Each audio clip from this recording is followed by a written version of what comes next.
Alrighty guys, it is good to be back. Finally back from vacation. I probably got a shade darker on the tan side. And we have got a lot of stuff to talk about. We got to talk about the Apple September event, which is just 1 week away. We've also got some reports that could set up the October event or the November event, whichever one Apple decides to do. And then to round it all off, I'm going to talk about the event again and what I think is going to be seen, what not to expect, and all that in my typical breakdown of the September event and what I think we can expect.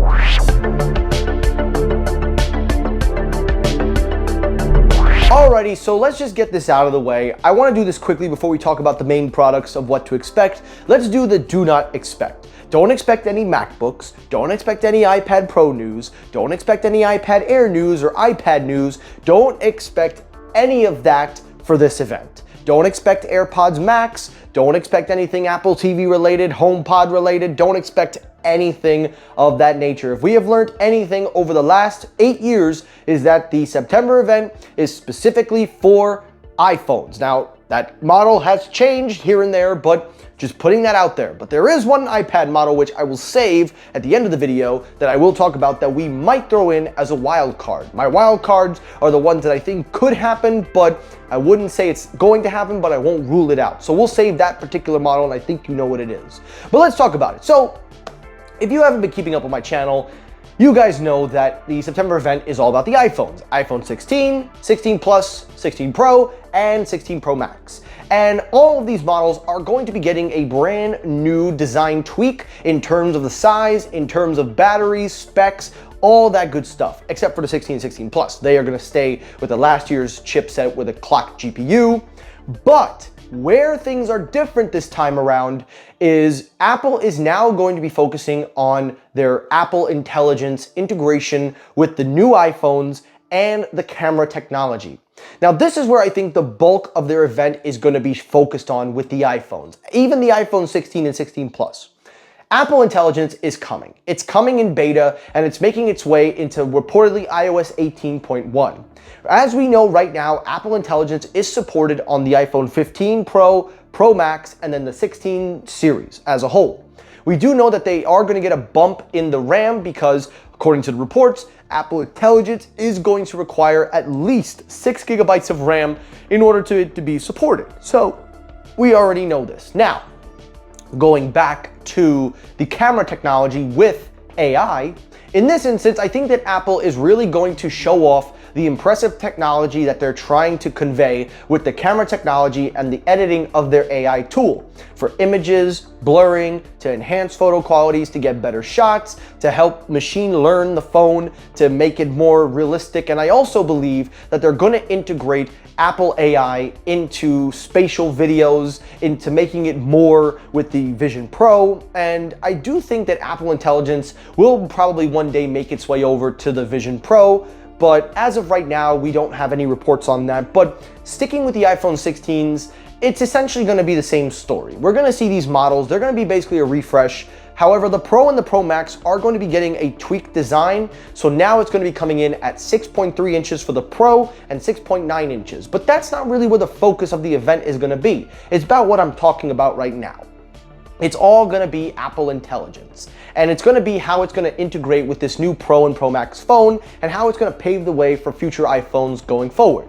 So I think that that's exactly what Apple's going to do, and it's really obvious by the invite that they sent out because it's the Apple Intelligence color. So we already know what they're going to do, and I don't really think there's anything else to really talk about with the iPhone 16s except it's just a nice upgrade, but we can expect that Apple Intelligence is going to play a key role in the new iPhones and also for the Pro, Pro Max of the 15 series. So that's what I really think about the iPhones. I don't want to spend too much time because there is still a lot to talk about and I have so little time. So let's move on now to the Apple Watch. Keeping up with the Apple Watches, we know that this year is going to mark the 10-year anniversary of the Apple Watch. And in honoration of that, Apple is reportedly going to be releasing the long-awaited, finally debuted, redesigned, retweaked version of the Apple Watch Series X or 10, whatever they're going to call this thing.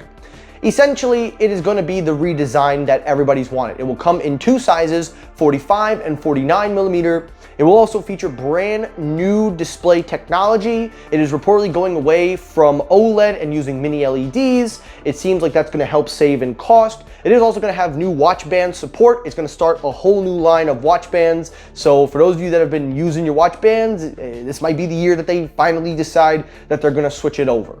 But going over to the Apple Watch Ultra, don't really expect much from that because it's the same story as the second generation. It is going to be the same housing, the same set that we have of the current Apple Watch Ultra, and the only real major difference that we're going to see is that it is reportedly going to have a new case color, which was rumored for last year, but it didn't happen. And now the rumor is coming out that yes, it is going to have a new color, preferably in black. I would love to get a black of the Ultra, but I've been thinking about it, guys, and just from my own personal opinion, I'm actually not the biggest fan of the Apple Watch Ultra. I think it's a great watch. I think it's got untapped potential. I think it's very, very powerful, but I prefer slim and small, and that's exactly what the Apple Watch Series 10 is going to be. It's going to have that new design where it's even thinner than we've ever seen it, and it's also going to have improved health tracking performance with sleep, blood pressure, all that good stuff. So that's the Apple Watch. Now, let's talk about the next product, and the next product is AirPods. The long-awaited refresh of the AirPods Series 4, or Apple AirPods 4, if you want to call it that. Essentially, it is going to be coming in two new models. Apple is going to completely refresh the lineup. They are going to have the budget AirPod versions. I was about to say Pro for a second.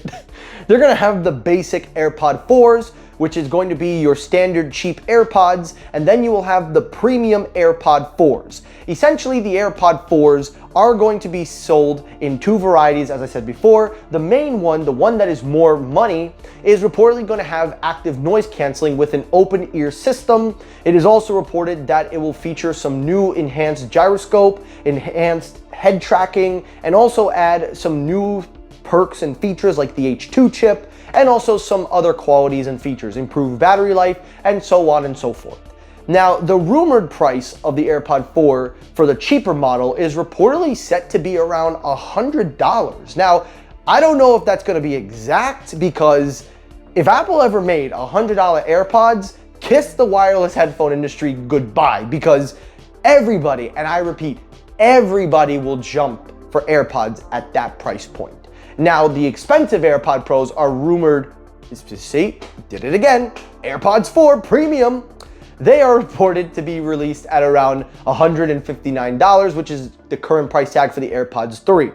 So I am actually very interested to see where this headphone lineup goes. I'm actually very interested because this could really shake up the foundation of the AirPods lineups, because we've always had the original AirPods design be that budget-friendly model.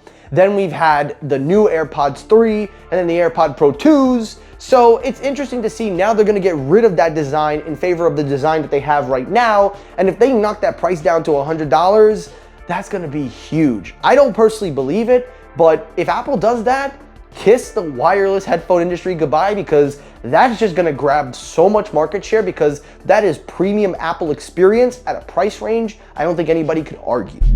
The last thing to talk about is, of course, the wild card, and this is my wild card for a reason. I always talk about one product that I think is going to happen, and that is the iPad mini.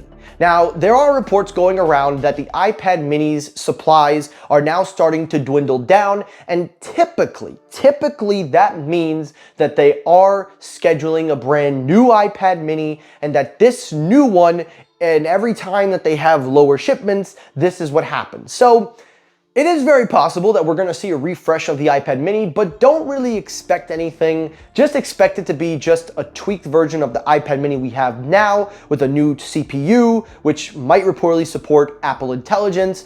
But it is reported that it will fix the Jelly Scroll issue that a lot of iPad mini users have reported about. So it seems like Apple is going to fix the display issues of the iPad mini, but it is in the wild card category because it's not confirmed, but it's also neither denied. So that's my wild card for the Apple. Alrighty, now that we've talked the Apple event, let's talk about the October and November event, because we have got reports now that the M3 Pro and Max chips are officially in mass production as we speak, and that is now set setting up the potential for the new MacBooks coming in the winter. Now, I think that this is going to be in October or November because obviously this is what they did last year with the MacBook Pros in Space Black and also what they did with the iPad Pros. However, I don't know if Apple's going to do that because their lineup has been refreshed and there's not much left to refresh unless you want to do the Mac Pro, the MacBooks, but after that, I mean, there's really nothing else to refresh. You could refresh with a brand new HomePod Mini, you could do the AirPods Max, you can also possibly do maybe an Apple TV or something that hasn't been touched in a while, but that's really it. And I don't know if Apple is going to have a big October launch, so I'm not really expecting that. But I think that the MacBooks are going to be that next event, so that's why I made the disclaimer at the beginning. So that's just the last story to kind of round it all off. But anyway, guys, that's it for today's episode. I hope you enjoyed it. A lot of information.